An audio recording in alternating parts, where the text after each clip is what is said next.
started. Our topic is culture, language, and those two barriers that we have in our country, and the conflict that it sometimes does cause. Okay. It's just a nice quote. History of South Africa has had a pronounced effect on the health of its people and the health policy and services of the present day.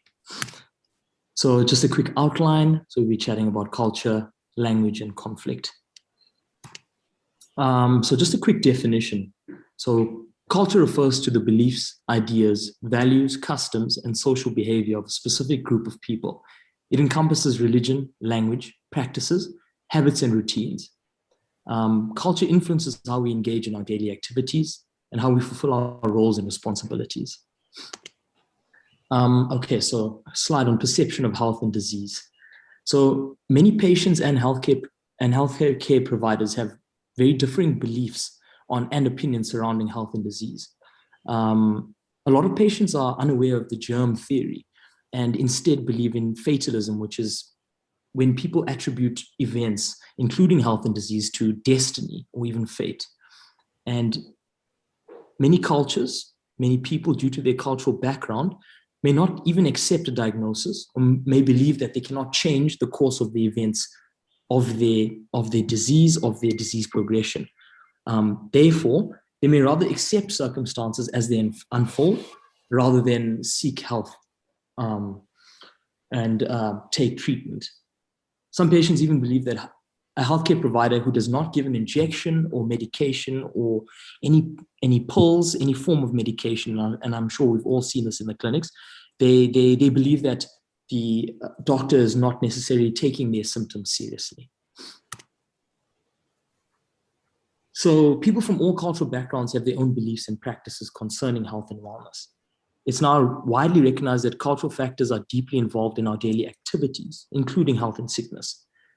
Especially in South Africa, a lot of people believe that diseases may be understood by a supernatural cause. It's caused by something supernatural, wrath of the gods, or it's possibly they attribute it to something physical, usually weather, sanitation. A lot of people say no, getting sick is associated with being too cold or standing in the rain, or perhaps it was God's plan, or you didn't pray enough, or something like that. So in South Africa, many people rely on traditional medicine, sangomas, traditional healers. Homeopathy is very big amongst all cultures. And a lot of people actually seek, due to their cultural background, they seek traditional healers, homeopathy, before they actually try Western medicine. So culture actually affects the way that people perceive death and dying and who should be involved. So something like making or avoiding eye contact can be viewed as rude in certain cultures, and this could possibly affect the way in which we consult with patients. I know in a lot of Islamic countries, Islamic cultures, many of the women do prefer a female doctor over a male doctor, especially when it comes to gynae problems. I know I've encountered that when I was going through my obs and gynae block. Culture also plays a role in accepting one's diagnosis in terms of who should be told how and when. And this also comes into play with disclosing STDs, HIV. In many cultures, being overweight is actually considered as healthy or strong. It's even seen as a sign of wealth and prosperity in a lot of cultures. I know in the Indian culture, in many Black cultures, people believe that being overweight is having a store of energy against famine. So a lot of the times this kind of thinking comes from cultures, people that have been previously disadvantaged, people who are coming from poverty. And even fat, obese, overweight women are considered beautiful and desirable in many cultures. It's other than, this whole way of thinking of, fat shaming, and it's wrong to fat shame. But I think what I was trying to say with this point is that a lot of the times being overweight is unhealthy for you, lifestyle diseases, etc. Stigma when it comes to culture, health. Many diseases are stigmatized. A big one is psychiatric illnesses.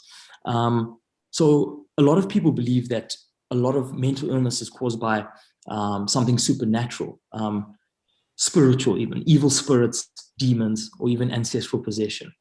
And people are sometimes ostracized in their communities, in their cultures. If they seek help from a psychiatrist for a mental illness, they are considered crazy when, actually they're just trying to get help. A big one was albinism, and which has long been associated with stigma and superstitions. Did some research, read that it was an idea that a child suffering from albinism is actually the ghost of a European colonist. I just thought it was interesting that that's how a lot of some people still think today. Negative attitudes and beliefs surrounding people with HIV are prevalent in society. That's always a big one. We've tried to destigmatize HIV, and it's a big battle that we're having in our society, especially with our huge HIV population. Also, weight-based stigma and discrimination increases vulnerability to psychological distress that may further contribute to poor physical health. So I just think with that point there, it's all about our modern society, young people being on social media, everybody wanting to be extremely thin, or you're not the right body, but also coming from a cultural background of, you must eat, you must, the more weight you have, the better it is for you. So it's just that conflict between those two ways of thinking. And obviously it comes into play eating disorders, anorexia, bulimia. So this is just a slide, some points on how we can become culturally competent as a healthcare practitioner. So it's very brief, a couple of points. I think it's important to acknowledge your own cultural beliefs and values, because that obviously affects the way that you interact with your patients. And I think it's important to ask our patients how they would like to receive healthcare and treatment information, how they'd like the information. I think it's good to just be aware of different cultures, and not to be so ignorant. We live in a rainbow nation where we have many cultures, many races, and we need to be a little bit more aware of other people's beliefs, other people's way of being. Showing empathy towards your patient's beliefs and their culture. I know a lot of the times I would get frustrated when, it's just an example off the top of my head, Jehovah's Witness and blood products. You'd think to get quite upset with them, you'd get quite upset with the parents, but we just need to be a little bit more sensitive with those topics. I think it's important to acknowledge that some patients may use alternative forms of healthcare, seeking traditional healers, homeopathy, etc. And if perhaps we could not discourage completely, because it does have its place. I just thought Nondu's going to touch on language, but if necessary, we could arrange, I know a lot of the times when you do struggle with translations, myself being somebody who can only speak English, getting the sister in instead of just rushing through and trying to get a consultation done in broken English, if we could just communicate in a patient's language, it frees them up. It allows them to feel a lot more comfortable so they can relay their symptoms. And this is just a quick slide on just the benefits of being culturally competent as a healthcare practitioner. Obviously, you have improved healthcare outcomes. You can use a maximum use of limited resources, increase customer retention and access to care. Your patients will want to come back to you if you're just more aware of their culture, of their beliefs. More people will want to come to you if you're culturally competent. You've got more people who are satisfied with your care. Yes, so that was my part. I think Nondu is going to carry on with language. Okay, so with language, so the definition of language is a system of communication used by a particular country or community. And as we know that we live in a rainbow nation, and according to the Constitution as adopted on the 8th of May, 1996, South Africa has 11 official languages. Which is quite of a challenge for us because we have to make sure we know a little bit of each language just to be able to communicate with the patients. And Section 3A of that Constitution states that we should be, so the national government and provincial governments may use any particular official languages for the purposes of government, taking into account usage, practicality, expense, and regional circumstances, and the balance of the needs and preferences of the population.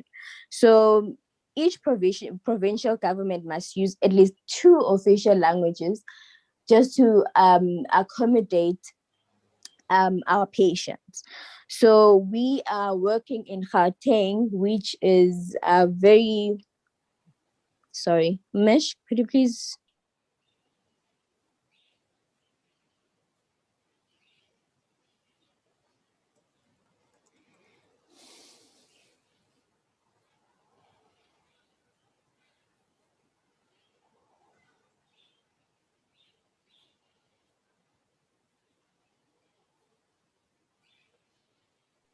Hello, Mish? We're listening to you. What do you want to do next? No, I wanted Mish to move to the next slide. I think he's doing that. Okay, thank you. So language is playing a very big role in the practice of medicine, because in order to be able to communicate and understand your patients, you should use language to communicate with the patients. And according to research done in South India, it showed that some reasons behind filing lawsuits against clinicians is due to the inability to understand the nature of medical procedures in which they gave their consent. And when patients and clinicians speak different languages, the whole process of treatment, including the signing of consent of forms, reading disease-related printed material, understanding treatment-related expenses, etc., becomes even more complicated for the patients if they don't understand the procedures and why they're actually doing the procedures. And sorry, Mish. Yes, thank you. And as I've told you before, in South Africa, we have 11 languages. And at least we have English that we use as a common language to communicate with our patients. And Mish, could you please move to the next slide? Thank you. So here I'll be looking at the benefits of communicating with your patients in their own language. And so communicating with patients in their own language, it helps with effective doctor-patient communications, and it also lays the foundation for a successful doctor-patient relationship. Patients will be more confident in you when you communicate them in their own language and they can understand. And talking to the patient in the language they understand can also increase their confidence in you as a clinician. And better assessment of the patient's needs, perceptions, and expectations. And it can also help with treatment compliance and improve the effectiveness of the health, the effectiveness of the attention that you're giving the patient. I think I am done. So Farid is going to continue with conflict. Thank you, Nandu. I'll be taking us through the part of our topic on conflict. It's quite a broad topic, but we'll go through it. I'll be going through a few definitions on conflict, as well as conflict in our workplace, particularly the hospital. And finally, conflict management styles and conflict resolution. To begin with, there are many definitions of conflict out there in the literature. According to the Medical Mediation Foundation, they define conflict as a breakdown in lines of communication in a clinical setting between a health professional, patients, family members, which has an impact on any or all individuals. One that I chose to use was a disagreement within oneself or between people that causes harm or has the potential to cause harm. It is important to distinguish as well between conflict and disagreement, as they are often used interchangeably. Although conflict is usually a precursor to, although a disagreement is usually a precursor to conflict, and can be most of the time, it is not a problem to have a different opinion. It shouldn't lead to a conflict to have a different opinion. So what is a disagreement? It is a situation in which people would have different opinions or an inability to come to a common understanding. Next slide, please.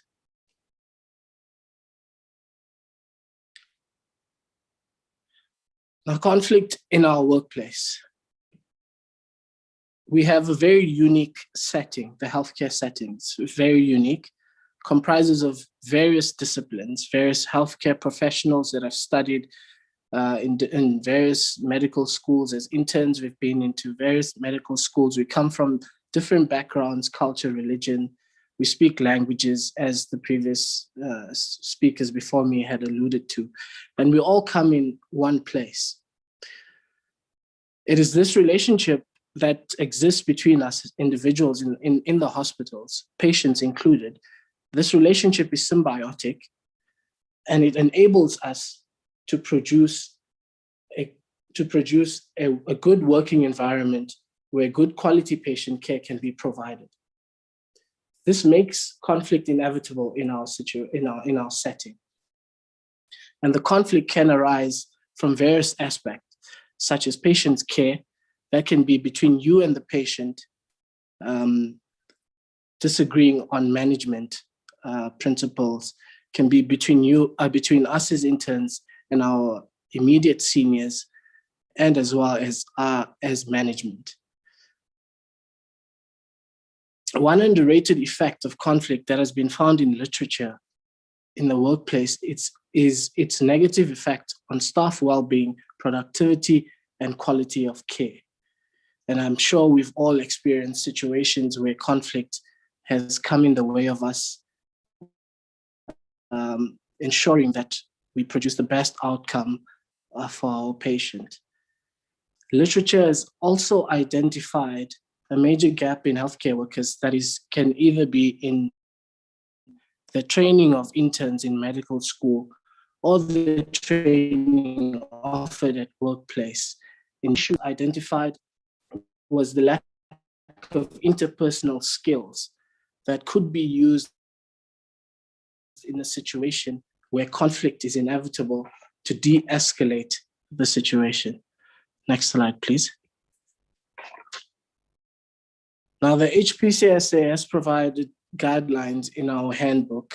It's not a very large section, but nonetheless, there is some information for us as interns in that book, and provides guidelines for different situations in which conflict can arise for us in the workplace. Most issues for us as interns in the workplace that can cause conflict has either been identified to be from our professional conduct or the unsuitability of the facility at which we are working at. The terms of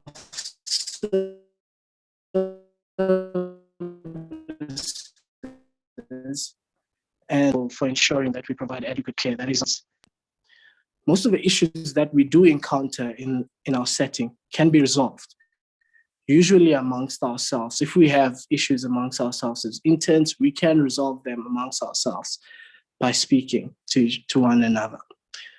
And if this fails, and I know we all rotated through different disciplines so far throughout, and we do know during our orientation, if we want to raise an issue in the hierarchy that exists in the medical field. And obviously for us at the top would be our intern curator, who would then be the mediator in any issue that hasn't been resolved from the levels that we can go through. Now, without saying, there is value to conflict, and conflict does add value in the workplace, and it is important for us to extract that value. Conflict or destructive in the workplace, and it is constructive when it deepens our engagement and morale in whatever issues we're dealing with, when it brings important issues to light that need to be addressed, when it is motivating to us, when it motivates us to be better clinicians, to understand our patients better, to understand one another better. And it builds as well congruence. It is destructive when it diverts energy from important issues, patient care, patient well-being, our own mental health, and our own work experience.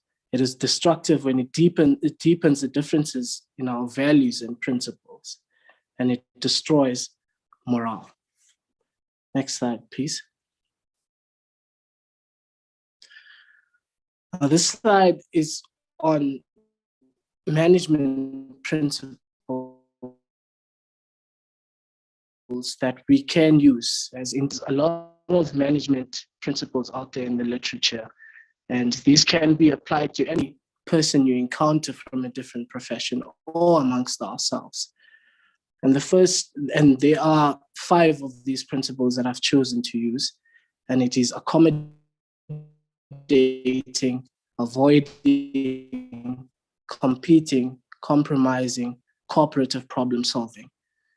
These principles can be used in various situations. Some may not be the best for some, maybe. A bit on accommodating.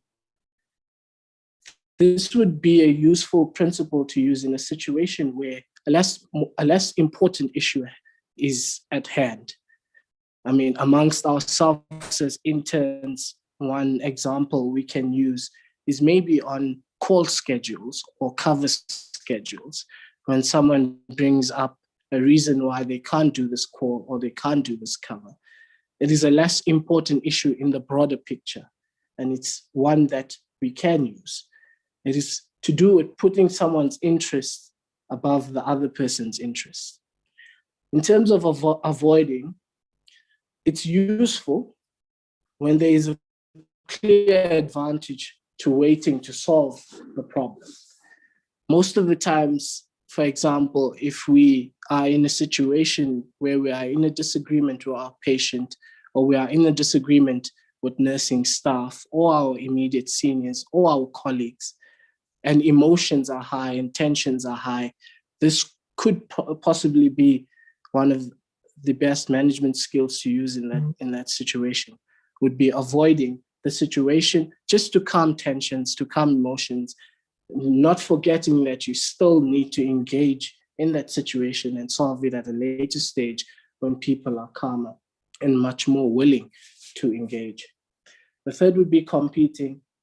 And this would be less useful. This would be one that is probably the less useful one in any conflicting situation. It would be you putting your interest above the interest of the other person or other individuals that are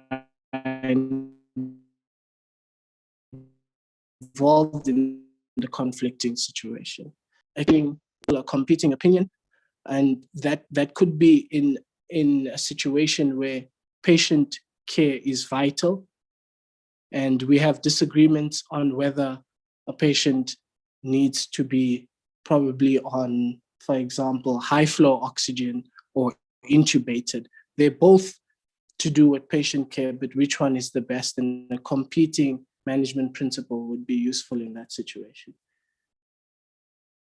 The fourth one I'd like to take us through, just a few points on it, would be the compromising management principle. And probably would be the best principle to use in any conflicting situation, which is to get to compromise, to understand where someone is coming from. It is one of the recommended strategies in literature to use.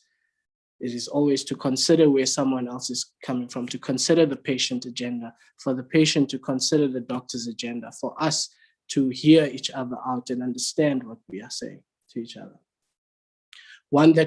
The one that is most useful to us would be the cooperative problem solving, which would be bringing minds together, bringing your seniors together, bringing people involved in the conflict. If you are involved in a conflict with a situation, bringing the nursing staff involved, bringing the nursing staff around you, bringing your seniors around you, putting minds together to reach a solution of the problem.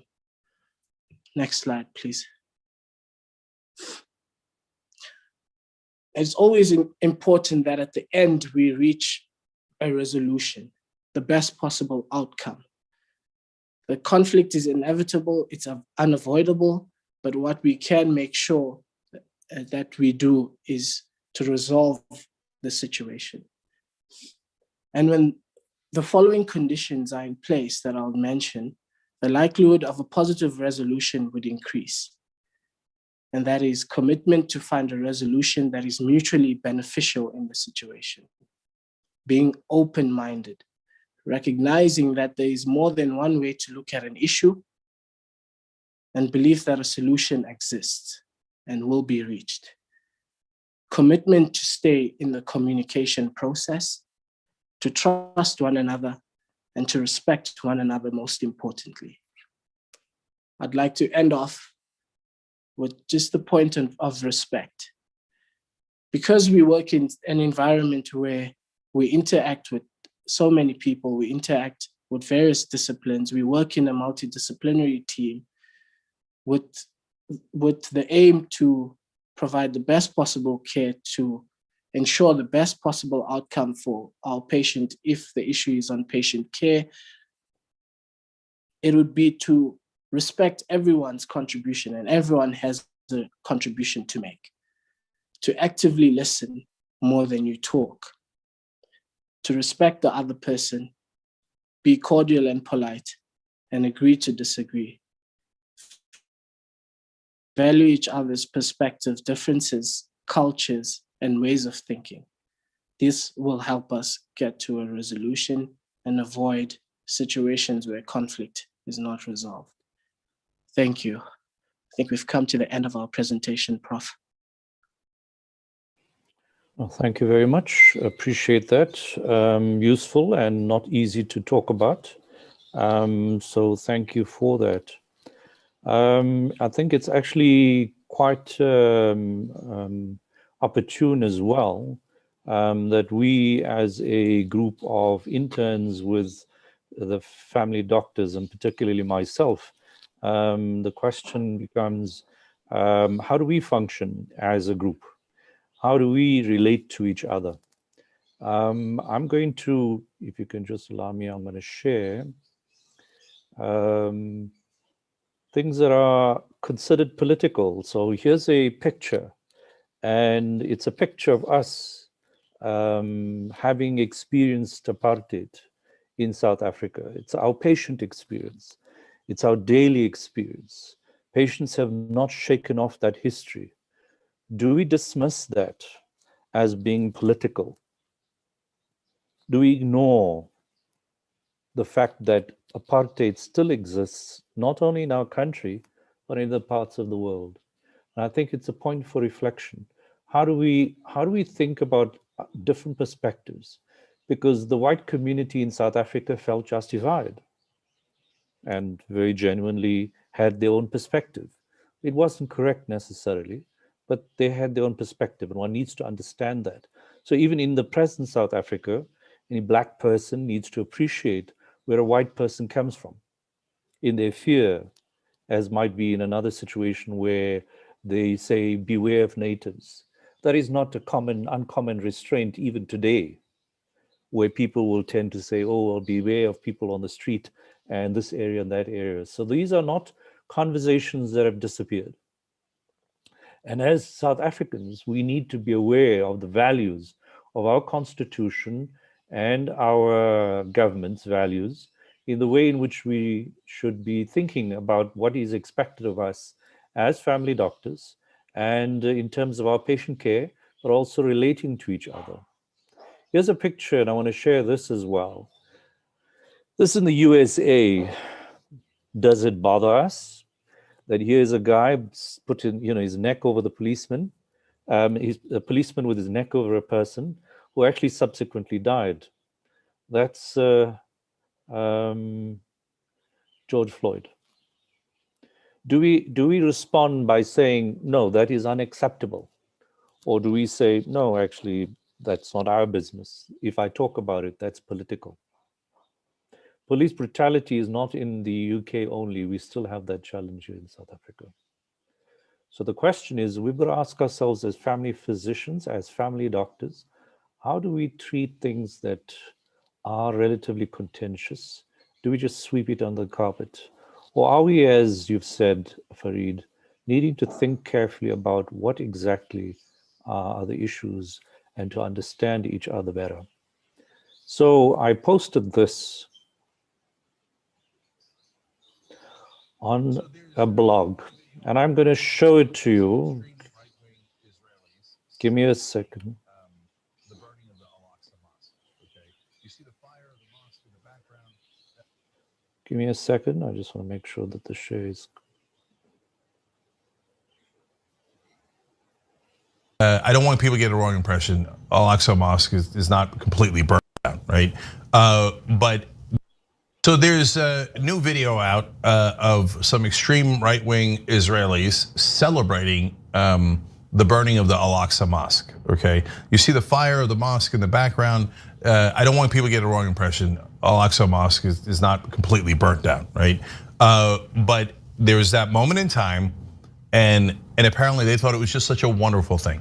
Now, as you watch these people, I want you to think about Charlottesville, and I want you to think about, what if it was another religious building that was being burnt down? Imagine a synagogue being burnt down and Palestinians cheering and celebrating around it. What would American media say? What would you say? What would we all say, right? What if it was a church being burned down, the Vatican being burnt down, and people are celebrating around it, right? So now here, watch the video.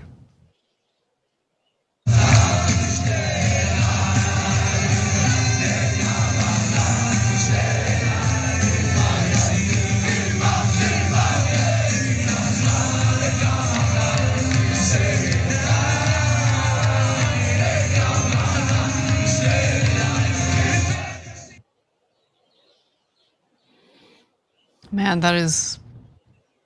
All right, you remember when? I hadn't seen that video. Yeah, and apparently they're chanting, "May Palestinians' names be erased." So they're trying to clear Palestinians out of their homes and drive them from East Jerusalem, ethnic cleansing. Then they're chanting about how the Palestinians should be erased as a mosque is burning. Their most sacred mosque in that area is burning. So remember what they chanted in Charlottesville: the Jews will not replace us. Now these guys are basically saying the Muslims will not replace us. And the hate goes around and around and around. And I just read one of our members saying, here in America, she has no place to go because here in America, anti-Semitism is on the rise, and QAnon thinks the Jews are doing everything wrong, the MAGA, etc., all these guys. And she's afraid to say, because she lives in a red county, that she's Jewish. And she's right. The anti-Semitism here is out of control. And they think, the Jews control everything. It's horrible, it's horrible. And then they're in the streets. I remember during Charlottesville, it's not talked about much, but there was a synagogue that was surrounded by the literal Nazis during what happened in Charlottesville. And the people were afraid to come out for their lives. And our hearts broke for them. That's what decent people should do. The Anti-Defamation League and Jewish Americans here were at the vanguard of protecting Muslims in this country when Donald Trump came for them, when they tried the Muslim ban. So here we have done a great job of solidarity on many issues, okay? But then you see the extreme right wing in Israel like that. And it's impossible not to have visions of Charlottesville, just replace religions. Because the right wing is a cancer. Their ideology is hate the other, hate the other. The other is not us, the other is not human. Attack the other and erase them no matter what. The problem isn't Israel or Palestine or America. It's that the ideology of you must destroy the others. And that is exactly what you saw in that video. And it was disgusting. The only way I could be more disgusted by that video is if I was an Israeli citizen. To have that be shown to the world. And by the way, Israeli citizens, there is a way that you could combat this so this is not what you look like to the rest of the world. You could vote out the tyrants. You could vote out the right wing. You put Netanyahu in charge, this is what you get. So please, for God's sake, as I ask the Americans to do the same thing and countries all over the world, Israelis, if you don't want to be seen as that, then don't vote that way. Vote for someone of any moderation. And for God's sake, free the Palestinians already. Saying that they cannot be free and that they must be occupied for 5 decades. Because why? Palestinians are by nature violent? That is a deeply racist ideology. Don't do it. It doesn't just hurt Palestinians, it hurts Israel. For God's sake, turn around. Thanks for watching The Young Turks, really appreciate it. Another way to show support is through YouTube memberships. You'll get to interact with us more. There's chat emojis, badges. You've got emojis of me. Okay, so basically I've shown you a video. I'm very concerned because this actually video was then reported. In that video, it actually said that it in fact uses words that are as mentioned in the video. So I'm not going to say more. I just want to say that this was not communicated to me. And in fact, I was hoping for a conversation about it, as I am today, about how we relate to each other and how we relate to people who are different to us. And how do we find ways to think through different perspectives. And that's an issue which I think quite important to all of us as young doctors, like we've had this discussion the entire hour. What has happened that I'm not going to do any more than just get you to think more carefully about is that an intern, one of the interns in this group, actually reported this post, which I happen to share on the group, to the SA Jewish Reporter. And this SA Jewish Report actually published an article, and you can go to the website and find exactly the detail, but in which he reportedly, and in fact in the original communication with me, threatened my credibility and professional career. And he's actually went ahead and posted something on his newspaper as a title like this, and in which he says he's reported me to the university. Now, the conversation that has happened in the communication on the group is that briefly it was raised, but in fact, very quickly, everybody put it away as being politics. And I think that is what you say, Fareed, is we're trying to avoid a discussion about how we see the world and how we think about each other. And I think that I'm not expecting an answer from this. If you're willing to communicate, feel free to do that. But it makes me feel very aggrieved that there's such a low understanding of professionalism when we are trying to get you to communicate with each other. And I think that I expected anybody who wanted to relate to that video to have actually done so by communicating it with us, with me. In fact, that was not done. And I've got no challenge. In fact, this is being recorded. So anybody who feels they're going to report me once more to anybody else, they're free to do so. This is going to be posted on YouTube as part of your lessons, because it is indeed a lesson for each one of you to think about, is how do you respond to something that conflicts with your own sense of self? Do you respond by doing what has just been done, by sharing it or kind of intimidating the other person as opposed to discussing it? So Fareed, do you want to comment? Yes, Prof. I just wanted to say that just that as interns, we remember that we have channels to use to raise our grievances. We have the appropriate channels to use, and we can use them. They're available. We have seniors, and we can raise them with whoever we have a disagreement or a difference on opinion on any topic. and we should use them. And also, Prof, that as I personally believe, as a young doctor, as a junior doctor, as an intern, I should be concerned with the health and the well-being and the livelihoods of all citizens of the world. I'm in the world, I'm engaging in the world, I'm engaging in the economy of the world, and it should affect me. I'm in the healthcare sector, and it should affect me when people's livelihoods are being threatened, when people's health and well-being is being threatened, and it should concern me. And we should be able to engage in such conversations. That's the only way we reach solutions, and that's the only way we can stop the injustices that are happening. That's all I wanted to say, Prof. No, thank you very much. I know that somebody has actually said no and clearly disagrees, and I'd invite them to speak because really that's the way we understand. I know on the post, I've actually been paying attention to the discussion that came from the editor that wrote that piece. And I put it all there. At the end of the day, any one of you feel free to go and read it and read the article. In my communication with that editor, it was to say, please put my article, my blog, and the post on your newspaper, and he didn't do that.